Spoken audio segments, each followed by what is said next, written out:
Fine student, class number 13 Indian polity. तो इससे पहले हम लोग क्लास नंबर 12 कर चुके हैं, ठीक है, पिछले क्लास में। तो वहाँ पे हम लोग बहुत कुछ समझे हैं। Silent feature of the Indian constitution part 1 complete हो चुका है और इसमें हम लोग पार्ट 2 देखने जा रहे हैं। तो देखो अभी तक क्या क्या कवर हुआ है। Number 1 and number 2 salient features of the Indian constitution drawn from different sources and second one is your lengthiest written constitution. तो इस क्लास में हम लोग और भी पढ़ेंगे, जैसे more flexible than rigid, parliamentary form of governance, federal system with unitary bias, ये सभी चीज़ हम लोग इस क्लास में लेंगे। समझ गए ना? हाँ, और टोटल जो पॉइंट देख रहे हो बच्चे लोग स्क्रीन पे 18 जो पॉइंट्स है इसको हम लोग 4 क्लास में कंप्लीट करेंगे। तो एक क्लास हम लोग कंप्लीट कर चुके हैं, इस क्लास में बहुत सारा प्रोविजन देखेंगे और जो नेक्स्ट 2 क्लास में हम लोग टोटल कंप्लीट कर लेंगे। और उस हिसाब से जो आपका 3rd चैप्टर है लक्ष्मीकांत का salient feature of the Indian constitution वो कंप्लीट हो जाएगा। ये जो सोर्स है जो बच्चा यूट्यूब पे देखोगे, ये सोर्स क्या है? लक्ष्मीकांत का बुक है। टोटल एक एक वर्ड लक्ष्मीकांत से लिया गया है, इसलिए सबके पास लक्ष्मीकांत बुक होना चाहिए और बुक को पढ़ो और ज़्यादा समझ में आएगा। तो समझते हैं 3rd point, more flexible than rigid. अब बताओ ये चीज़ क्या है? देखो संविधान, आमतौर पे बच्चे लोग जो जनरल जो चीज़ है, जनरल जो परसेप्शन है कि कोई भी जो रिटन कॉन्स्टिट्यूशन हो, कोई भी संविधान जो लिखा हुआ संविधान है वो रिजिड होगा, उसको चेंज करना बहुत मुश्किल होगा। जो संविधान रिटन नहीं है, जैसे देखो यूके का जो संविधान रिटन संविधान नहीं है, तो वहाँ पे जो पार्लियामेंट्रियंस रहते हैं, वहाँ जो लेजिस्लेचर में जो लोग रहते हैं वो आराम से वर्बली ही चेंज कर सकते हैं। बट जहाँ पे रिटन कॉन्स्टिट्यूशन है जैसे यूनाइटेड स्टेट्स, तो वहाँ पे संविधान को चेंज इजीली नहीं किया जा सकता। इंडिया देखो, इंडिया भी रिटन कॉन्स्टिट्यूशन है ना, इंडिया के पास भी क्या है? लिखा हुआ संविधान, वो भी सबसे बल्कि संविधान है दुनिया का। जस्ट अभी हम लोग देखे हैं, करेक्ट, पिछले क्लास में देखे थे ना, सबसे बल्कि डॉक्यूमेंट है भारत का। उसके बावजूद भी संविधान में संशोधन हो सकता है इजीली।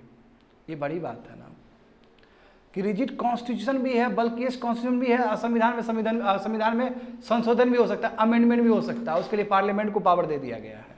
तो देखो जो सबसे डिस्टिंक्टिव फ्यूचर है इंडियन कॉन्स्टिट्यूशन का, इसमें दोनों ही चीज़ प्रेजेंट है।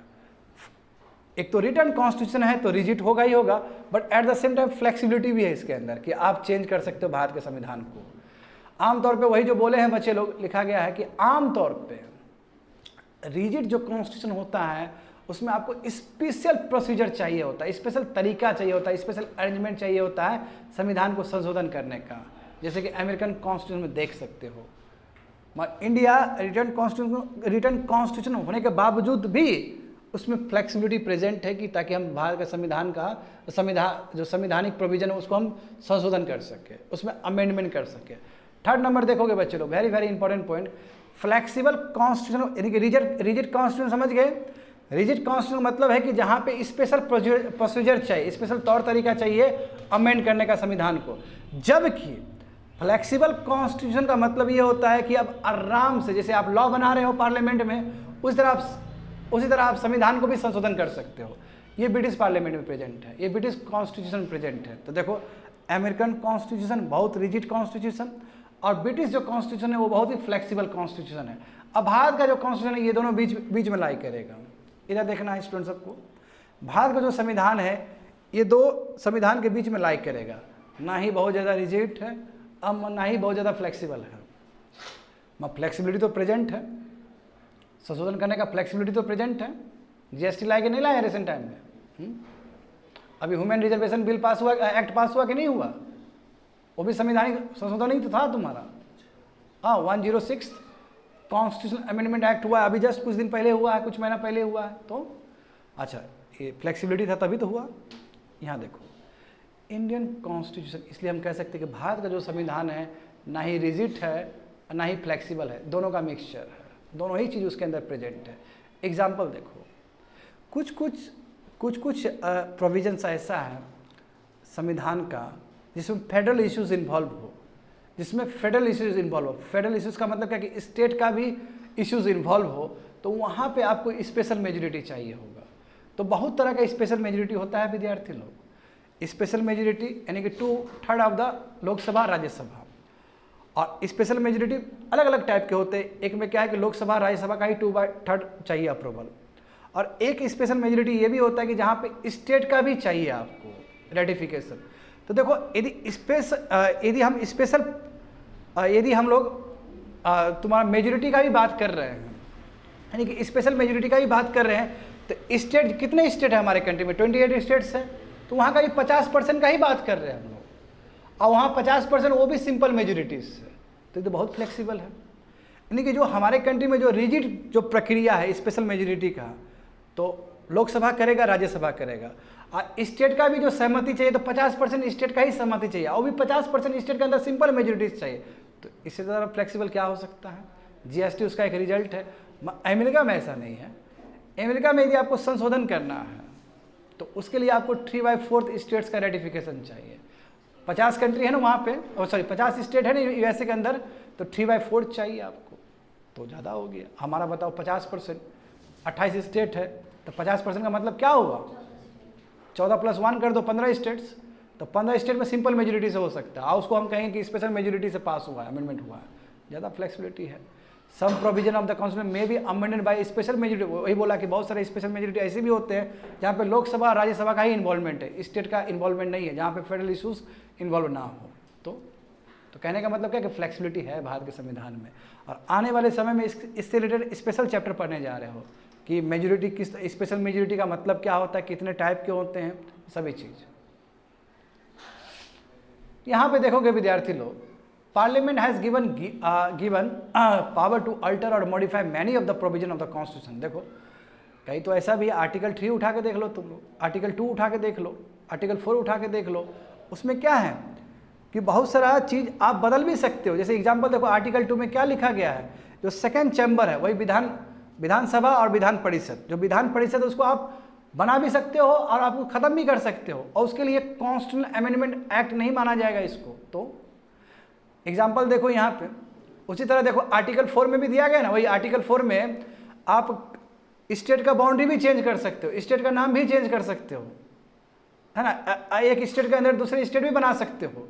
जैसे बिहार बना ना जी, बिहार और झारखंड बना, यूपी बना ना, यूपी और उत्तराखंड बना, हाँ, मध्य प्रदेश और छत्तीसगढ़ बना। पता, उसके लिए संविधान में संशोधन नहीं करना पड़ा, बस आर्टिकल 4 को यूज़ करना पड़ा।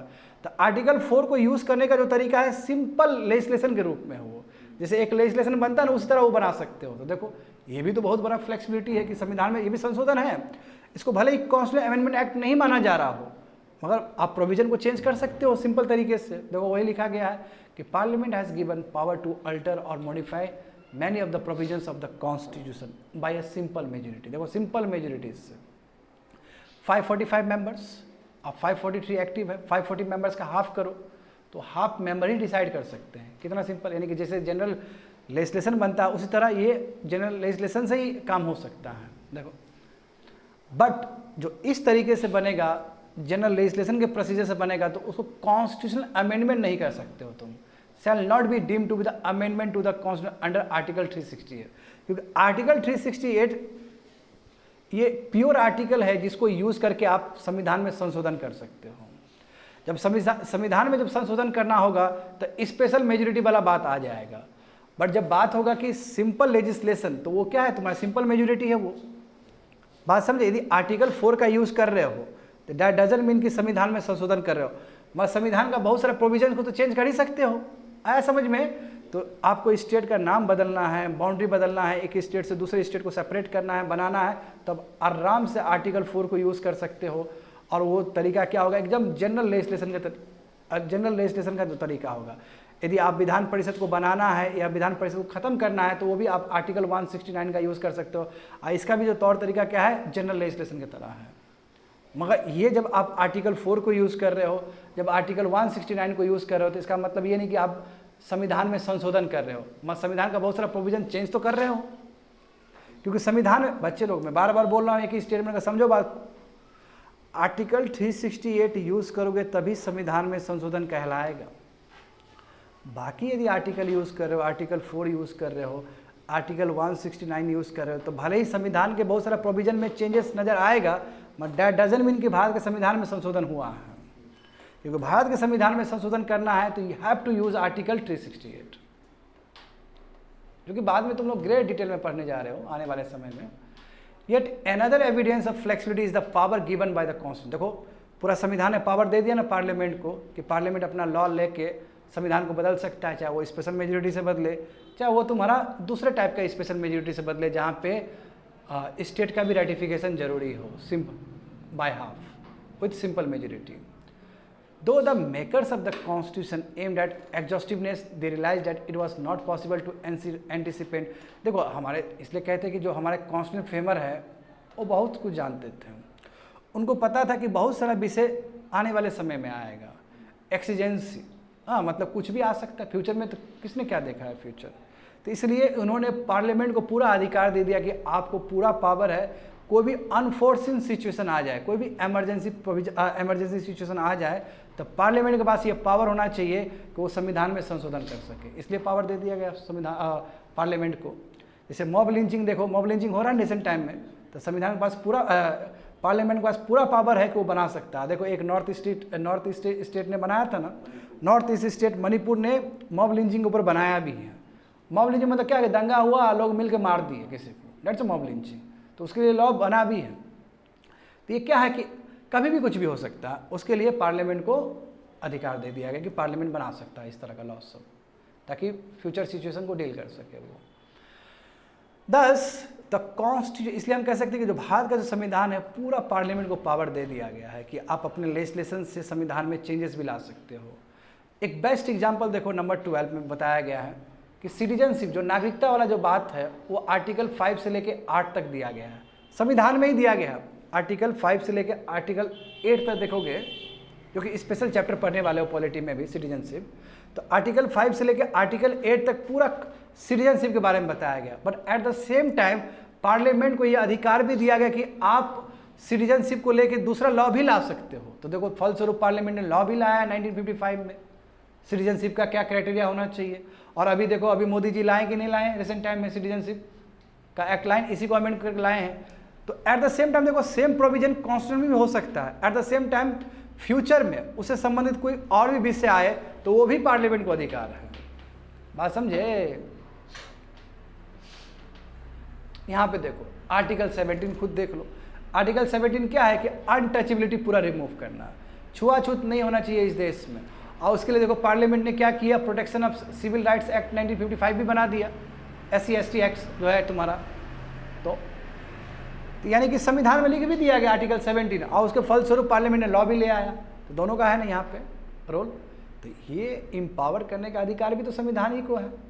संविधान ने पार्लियामेंट को भी बहुत पावर दिया है, इनफैक्ट पार्लियामेंट को ही सबसे ज़्यादा पावर दिया है कि आप संविधान, यानी कि संविधान को भी आप बदल सकते हो। संविधान पावर दे रहा है कि संविधान को भी बदल सकते हो, और ये पावर पार्लियामेंट को दिया गया है। तो क्या हुआ, आर्टिकल 17 बनाना ही काफ़ी नहीं है, आर्टिकल 17 बन गया संविधान, वो काफ़ी नहीं है, उससे संबंधित एक्ट भी पार्लियामेंट में पास हुआ है। तो obvious advantage of this scheme is that law made by the parliament में बी मॉडिफाइड। देखो कितना इंपॉर्टेंट बात कहा गया है कि क्यों पार्लियामेंट को अधिकार दिया गया है। पार्लियामेंट को इसलिए अधिकार दिया गया कि पार्लियामेंट जब लॉ बनाएगा तो पार्लियामेंट फिर उस लॉ को मॉडिफाई भी कर सकता है बार बार, तो उसको कॉन्स्टिट्यूशनल अमेंडमेंट नहीं कहा जाएगा। अब मान लो कि हर चीज़ ही यदि खाली संविधान में होता तो फिर आप उसको बदलते तो वो कॉन्स्टिट्यूशनल अमेंडमेंट हो जाता है ना, बार बार संवैधानिक संशोधन हो जाता।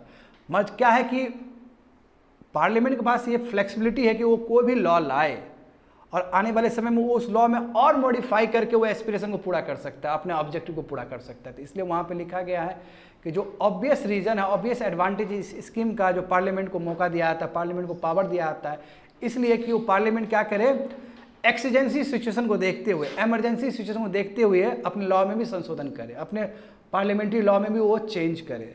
समझे ना। हाँ, कॉन्स्टिट्यूशनल अमेंडमेंट ना हो, यानी कि बिना कॉन्स्टिट्यूशनल अमेंडमेंट किए हुए पार्लियामेंट के लॉ में संशोधन हो। आ रहा है समझ में बच्चे लोग? वेरी सिंपल ना। अच्छा, ये खत्म हो गया कि फ्लेक्सिबिलिटी भी है, रिजिडिटी भी है, दोनों का ब्लेंड है। अब पढ़ेंगे कि हमारा जो संविधान है ये पार्लियामेंट्री फॉर्म ऑफ गवर्नमेंट को भी वो करती है, इंश्योर करती है, साथ साथ प्रेसिडेंट जो होगा वो भी क्या चुन के आएगा। हालांकि हम ब्रिटिश से ही लिए हैं मॉडल। मैं जानते हो ना ब्रिटेन में क्या है, वहाँ पे जो है, जो हेडिटरी जो है, मोनार्क है, वहाँ पे जो हेड है वो मोनार्क है, राजा है, रानी है, इस तरह का। तो form of government that has introduce by our constitution both at the union and state is the parliamentary government, यानी कि यूनियन में भी पार्लियामेंट्री सिस्टम है और स्टेट लेवल पे भी पार्लियामेंट्री सिस्टम है, जो कि ब्रिटिश से हम लोग लिए हैं। वही west ministerial model of government कहते हैं, क्योंकि वेस्ट मिनिस्ट्रियल जगह का नाम है ब्रिटेन में, जहाँ पे ब्रिटेन का पार्लियामेंट है। वेस्ट मिनिस्ट्रियल जगह का नाम है, जहाँ जैसे न्यू दिल्ली जगह का नाम है ना, उसी तरह वेस्ट मिनिस्ट्रियल जगह का नाम है जहाँ पे पार्लियामेंट प्रेजेंट है, तो इसलिए वो कहते हैं west ministerial model of government. वहाँ से हमने पूरा कॉपी किया है पार्लियामेंट्री जो फीचर्स हैं। अब यहाँ पे देखो पार्लियामेंट्री गवर्नमेंट का क्या भारत में फीचर्स है, तो नंबर 1 देखोगे यहाँ पे नॉमिनल हेड भी है, रियल हेड भी है, रियल एग्जीक्यूटिव भी है, नॉमिनल एग्जीक्यूटिव भी है, यानी कि डिजोरी अथॉरिटी भी है, डिफेक्टो अथॉरिटी भी है। यहाँ पे प्राइम मिनिस्टर है ना, रियल पावर। संविधान के हिसाब से देखोगे तो कौन है रियल पावर, मतलब पॉलिटिकल हेड कौन है, प्रेसिडेंट है। मेजोरिटी पार्टी रूल, यानी कि जिसको बहुमत है वो रूल करेगा कंट्री को। कलेक्टिव रेस्पॉन्सिबिलिटी, यानी कि लेजिस्लेचर क्या करेगा, हमेशा अकाउंटेबल रहेगा, एग्जीक्यूटिव हमेशा रिस्पॉन्सिबल रहेगा लेजिस्लेचर को लेके, चाहे वो यूनियन लेवल पे हो चाहे वो स्टेट लेवल पे हो, समझ गए ना।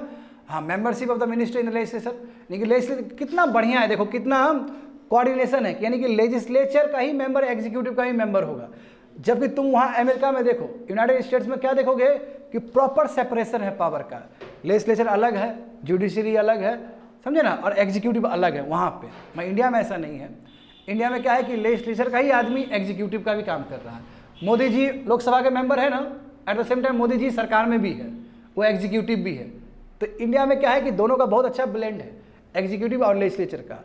हाँ, जुडिशरी अलग है इंडिया में, जुडिशरी पूरा टाइट सेपरेशन है जुडिशरी का। तो लीडरशिप ऑफ प्राइम मिनिस्टर और चीफ मिनिस्टर, सेंटर में कौन लीड करेगा, प्राइम मिनिस्टर, स्टेट में कौन लीड करेगा, चीफ मिनिस्टर। और लोअर हाउस का डिजोलेशन होना, यानी लोकसभा का डिजोलेशन होना और यहाँ विधानसभा का डिजोलेशन होना।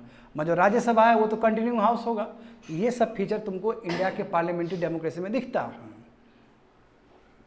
यहाँ पे देखोगे, हाँ, सवाल ये है कि पार्लियामेंट्री सिस्टम ही क्यों, हमने प्रेसिडेंशियल सिस्टम को क्यों नहीं चुना, जबकि प्रेसिडेंट वाला कॉन्सेप्ट लेके आए हम वहाँ से यूएस से, वाइस प्रेसिडेंट वाला भी कॉन्सेप्ट हमने यूएस से ही लिया है।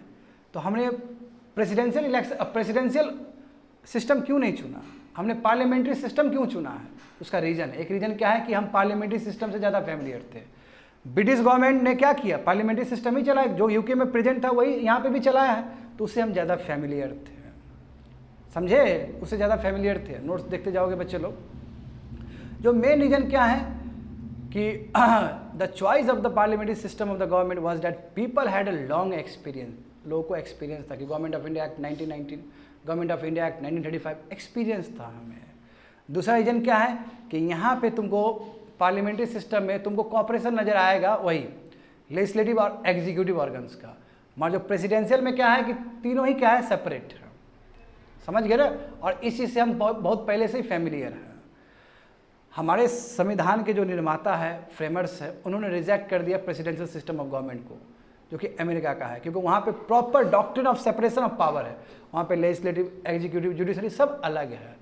हमने ऐसा नहीं किया, हमने इसलिए ऐसा नहीं किया, हम नहीं चाहते थे कि ये दोनों ऑर्गन के बीच में, एग्जीक्यूटिव और लेजिस्लेटिव ऑर्गन के बीच में कन्फ्लिक्ट हो, ये दोनों कॉपरेशन करके देश के लिए काम करें, समझे। और भारत चूँकि आज़ाद हुआ है, इन्फेंट डेमोक्रेसी है, तो उस समय इस तरह का रिस्क लेना बहुत ही, है ना, इस तरह का चीज़ को प्रेसिडेंशियल सिस्टम को लगाना मतलब रिस्की था वो, तो इसलिए हमने उस चीज़ को नहीं चुना, हमने पार्लियामेंट्री फॉर्म ऑफ गवर्नमेंट को चुना है। बात समझे स्टूडेंट? हाँ, वेरी इंपॉर्टेंट। देखो, हाँ, मगर देखो, चलो ठीक है, ब्रिटिश का हमने लिया पार्लियामेंट्री सिस्टम, जहाँ पे एग्जीक्यूटिव और जो लेजिस्लेटिव है वो दोनों बढ़िया से कॉपरेट करके काम करेंगे, लेजिस्लेटिव का मेंबर ही एग्जीक्यूटिव का भी मेंबर बनेगा।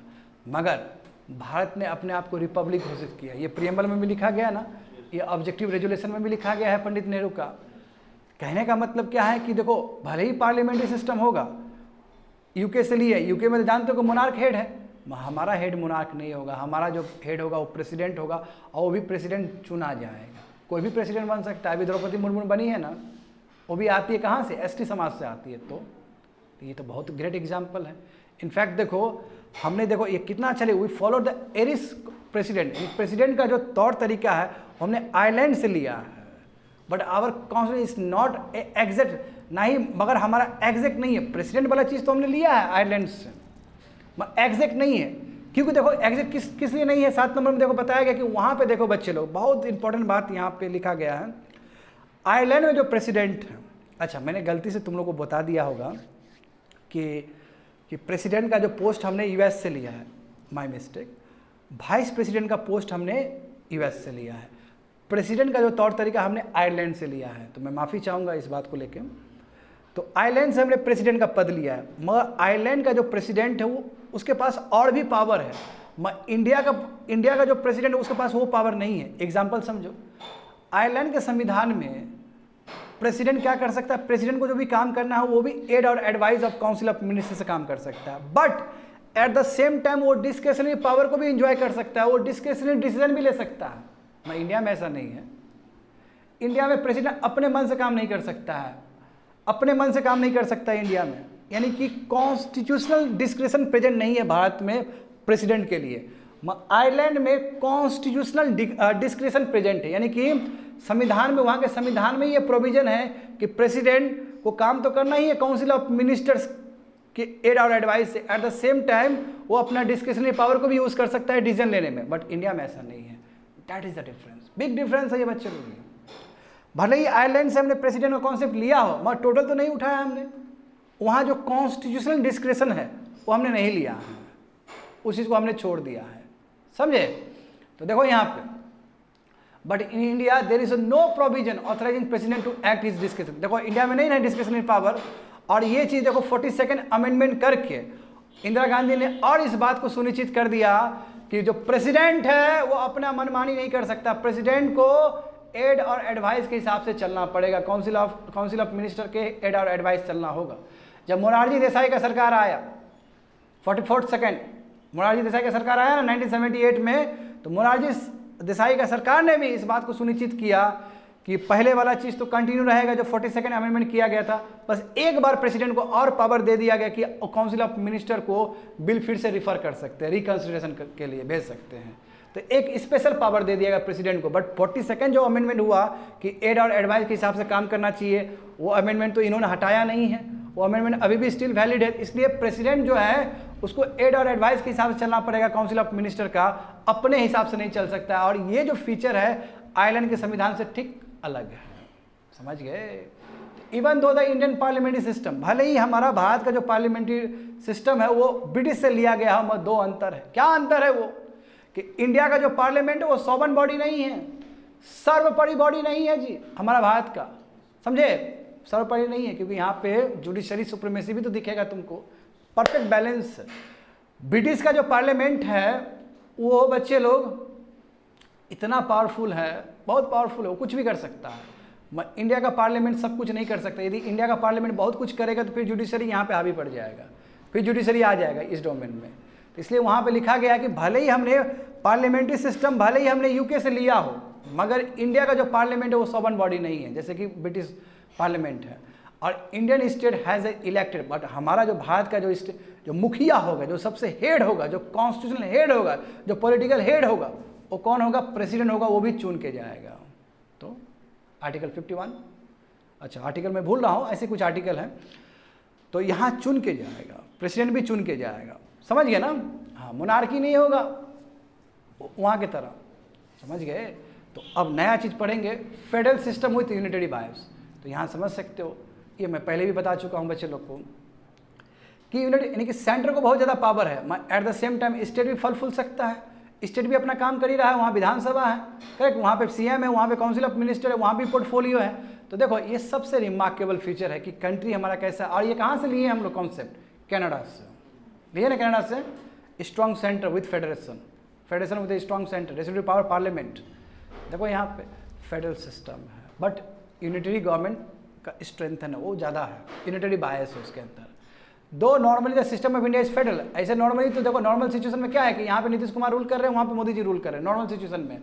हमारे अंदर हमारे संविधान में पार्ट 19 भी प्रेजेंट है। देखो पार्ट 19 है कि 18 है, पढ़ो तो जरा, हाँ 18 है, पार्ट 18 है।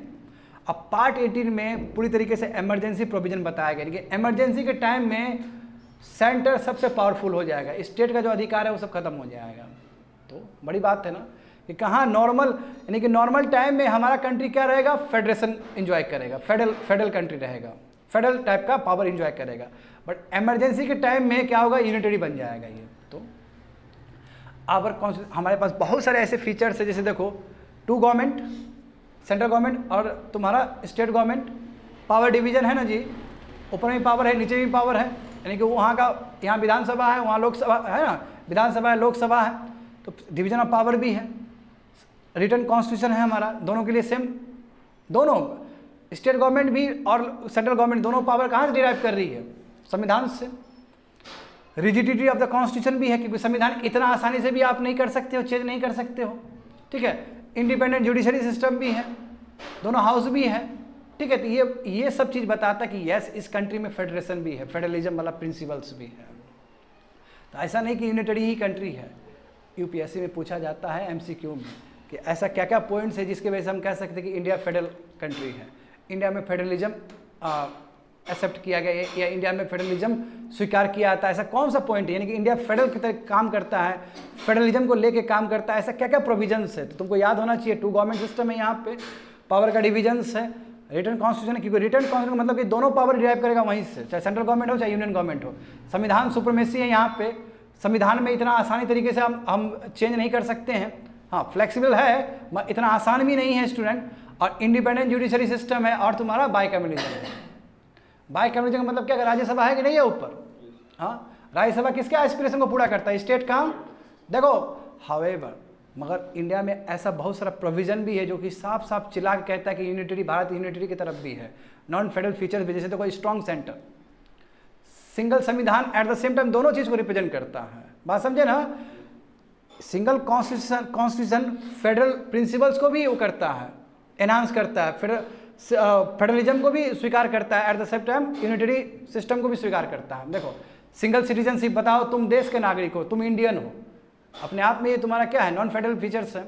जबकि यूएस में क्या है कि तुम 2 नागरिकता हो सकता है तुम्हारा, एक स्टेट का भी एक कंट्री का भी। तो हाँ संविधान फ्लेक्सिबल भी है, देखो संविधान रिजिड भी है, वहाँ रिजिड यहाँ फ्लेक्सिबल, संविधान में संशोधन कर सकते हैं वो भी हाफ रेटिफिकेशन से।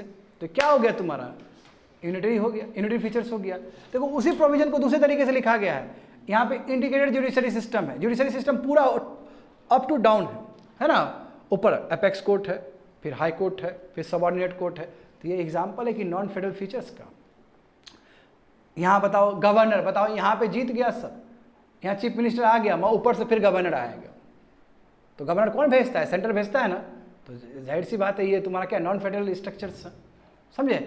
हाँ all India service IAS IPS बनोगे ना तो ऊपर से कंट्रोल करने वाला सेंटर ही रहेगा। तो इमरजेंसी प्रोविजंस क्या है, ये पार्ट 18, ये सब नॉन फेडरल फीचर्स है, यूनिटरी फीचर्स है ये सभी चीज़। मगर हमारे संविधान में कहीं पे भी फेडरेशन वर्ड का जिक्र नहीं है बच्चे लोग, समझे, कहीं पे भी जिक्र नहीं है फेडरेशन का। गवर्नमेंट ऑफ इंडिया एक्ट में ही फेडरेशन का वर्ड आया था, बट वो कभी ट्रू सेंस में लागू नहीं हुआ। यदि आर्टिकल 1 को देखोगे तो बहुत इंपॉर्टेंट चीज़ है, इसलिए येलो मार्क किया गया है, बहुत इंपॉर्टेंट चीज़ है कि जो भारत जो यूनियन ऑफ स्टेट्स होगा उसमें 2 चीज़ इसमें समझ में आता है कि India that is Bharat shall be the union of states. इसका मतलब क्या है, नंबर 1 कि जो इंडियन जो फेडरेशन बना है वो स्टेट के अग्रीमेंट से नहीं बना है, पहले यूनियन है, उसको एडमिनिस्ट्रेशन करने के लिए अलग अलग स्टेट्स बनाया गया, unlike United states. United states क्या कि स्टेट मिलकर एक कंट्री बना है, हमारा क्या कि एक कंट्री था और उसमें हम अलग अलग स्टेट बनाए ताकि हम एडमिनिस्ट्रेशन कर सके। दोनों का बहुत ज़मीन आसमान का अंतर है जी, समझे, दोनों में अंतर है ये थॉट। सेकंड देखो, अब किसी भी राज्य के पास अधिकार नहीं कि उसे सीट कर दे फेडरेशन से, देश से अलग नहीं हो सकता, देश से अलग होगा मिलिट्री लग जाएगा वहाँ पे। तो इसलिए कह सकते हो कि भारत का जो संविधान है कहीं ना कहीं ये क्या है, हाँ दोनों चीज़ का ब्लेंड है, यूनिटरी भी है फेडरल भी है। इसलिए बच्चे लोग कह सकते हो कि फेडरल इन फॉर्म तो फेडरल है मगर यूनिटरी स्पिरिट है, उसके अंदर तुमको सेंटर का उसमें डोमिनेंस नजर आएगा। केसी वेयर और जी ऑस्टिन जो बहुत बड़े लीगल एक्सपर्ट रहे हैं भारत के, अब ब्रिटिश के भी जो रहे हैं, जैसे जी ऑस्टिन का है ब्रिटिश के हैं वहाँ के बाहर के, तो उन्होंने कहा है कि जो भारत का जो फेडरलिज्म है वो क्वासी फेडरल है, फुल फेडरल नहीं है। और समझे ना, और जी ऑस्टिन कहते हैं कि भारत का जो फेडरलिज्म है वो कोऑपरेटिव फेडरलिज्म है, जहाँ पे सेंटर और स्टेट दोनों मिल के काम करती है। जैसे जीएसटी एग्जाम्पल खुद तुम्हारा क्या चीज़ का एग्जाम्पल है, कोऑपरेटिव फेडरलिज्म का। नीति आयोग क्या चीज़ का एग्जाम्पल है, कोऑपरेटिव फेडरलिज्म का, समझ गए ना। हाँ अब बात करेंगे इंटीग्रेटेड एंड इंडिपेंडेंट जुडिशरी। देखो इंडिपेंडेंट जुडिशरी है, यानी कि पूरा अधिकार है जुडिशियल रिव्यू का। देखो आर्टिकल 32 के हिसाब से सुप्रीम कोर्ट को है और आर्टिकल 226 के हिसाब से हाई कोर्ट को है। ये भी तो एक बहुत ही खूबसूरत फीचर है हमारे संविधान का कि जो जुडिशरी है वो इंटीग्रेटेड है, जुडिशरी अलग नहीं है जी। ऊपर में हाई कोर्ट ऊपर में supreme court, high court and subordinate court, समझ गए ना। अब देखो सबके पास, देखो हाई कोर्ट और सुप्रीम कोर्ट दोनों के पास कंटेम्प्ट ऑफ कोर्ट का पावर है, यानी कि उसके डिसीजन को लेके किसी ने यदि मान लो कि तिरस्कार कर दिया, कोई नहीं माना, तो कंटेम्प्ट ऑफ कोर्ट भी लग सकता है जी। और कंटेम्प्ट ऑफ कोर्ट भी दो टाइप का होता है, एक सिविल कंटेम्प्ट ऑफ कोर्ट होता है, क्रिमिनल कंटेम्प्ट ऑफ कोर्ट होता है, समझ गए ना। तो इंडियन कॉन्स्टिट्यूशन जो है वो जुडिशियल सिस्टम को integrated as well as independent, integrated भी है, यानी कि सब कंबाइन है ना, ऊपर में सुप्रीम कोर्ट, नीचे हाई कोर्ट और subordinate court. Eight the same time independent भी है, यानी कि एग्जीक्यूटिव और जुडिशियरी वो अलग भी है। क्यों कि भाई उसका जो सैलरी है, टेन्योर है, वो फिक्स्ड है, वो चेंज नहीं कर सकता है कोई, समझे। तो सुप्रीम कोर्ट सबसे ऊपर रहेगा इंटीग्रेटेड जुडिशियल सिस्टम में, उसके नीचे हाई कोर्ट, उसके नीचे तुम्हारा सबऑर्डिनेट कोर्ट, इस तरह व्यवस्था है। तो सिंगल सिस्टम ऑफ कोर्ट्स, देखो अब देखो, इसलिए मैं कहता हूं हमेशा कि हाई कोर्ट भी सेंटर का लॉ ले सकता है, सेंटर का लॉ देख सकता है, eight the same time supreme court भी देख सकता है। देखो लिखा गया है, मैं यूएसए में ऐसा नहीं है, यूएसए में जो फेडरल लॉज होगा वो फेडरल कोर्ट देखेगा, यानी कि जो सेंटर का लॉ होगा वो सेंटर को बड़ा कोर्ट देखेगा, और जो स्टेट का जो लॉ होगा वो स्टेट का जुडिशरी देखेगा। मैं इंडिया में ऐसा नहीं है, सेंटर का लॉ पटना हाई कोर्ट भी देख सकता है, मोदी जी का बनाया हुआ लॉ पटना हाई कोर्ट भी देख सकता है, समझे, और मोदी जी का बनाया हुआ लॉ सुप्रीम कोर्ट भी देख सकता है। तो कितना है, इंटीग्रेटेड भी है और इंडिपेंडेंट भी है। तो सुप्रीम कोर्ट, और देखो हमारा याद करो गवर्नमेंट ऑफ इंडिया एक्ट 1935 क्या बोले थे, एक्चुअल में अभी का जो सुप्रीम कोर्ट है डायरेक्ट ट्रेस आउट तुम्हारा गवर्नमेंट ऑफ इंडिया एक्ट 1935 से होगा, फेडरल कोर्ट। तो भारत क्या है, फेडरल कोर्ट है ना, यानी कि हाईएस्ट कोर्ट ऑफ अपील है, ये हाईएस्ट कोर्ट ऑफ अपील है भारत का जो सुप्रीम कोर्ट है। ये संविधान का प्रोटेक्टर भी, फंडामेंटल राइट्स का प्रोटेक्टर भी है, सुप्रीम कोर्ट संविधान का प्रोटेक्टर भी है, समझ गए ना। तो फंडामेंटल राइट्स यदि हनन होगा तो रिट्स इशू कर सकता है supreme court under article 32, high court भी कर सकता है। इनफैक्ट हाई कोर्ट के पास और ज़्यादा रिट्स का पावर है, उसका और बड़ा पावर है उसके पास। Hence constitution made various provisions.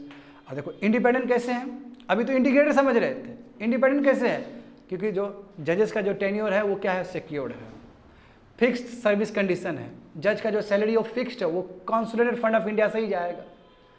उसी तरह जो जज है हाई कोर्ट का वो कॉन्सोलिडेटेड फंड ऑफ स्टेट से जाएगा। तो ये क्या है, इंडिपेंडेंट है, समझ गए बच्चे लोग। तो यहाँ पे देखोगे judicial review makes the constitution legalistic. देखो यदि जुडिशरी को पावर नहीं दोगे तो संविधान में क्या हो रहा है बदलाव, कितना सही बदलाव हो रहा है, कैसे पता चलेगा। इसलिए जुडिशरी को एम्पावर किया कि यस आप देख सकते हो कि जो एग्जीक्यूटिव है और लेजिस्लेटिव वो सही तरीके से काम कर रहा है कि नहीं कर रहा, उसके लिए जुडिशियल रिव्यू है संविधान जुडिशरी के पास।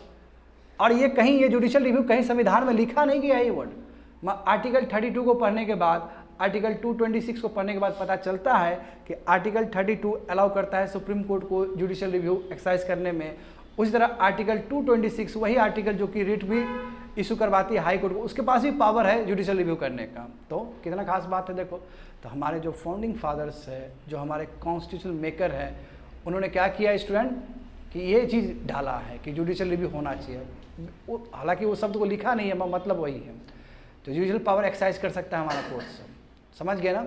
और जुडिशियल रिव्यू बहुत इंपॉर्टेंट है, क्योंकि जानते हो फंडामेंटल राइट्स कोई काम का नहीं है, वो मीनिंगलेस है जब तक ये पावर सुप्रीम कोर्ट और हाई कोर्ट के पास ना हो।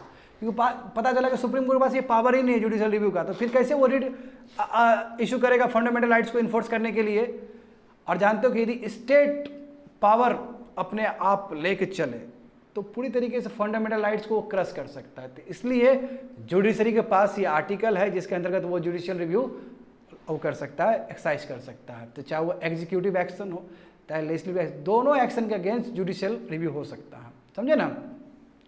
तो कंप्लीट कर चुके हैं बच्चे लोग। अभी तक क्या क्या कंप्लीट किए हैं, drawn from different sources, lengthiest written constitution, more flexible than rigid, parliamentary form of government, federal system with unitary bias, integrated and independent judiciary and judicial review makes the constitution legalistic.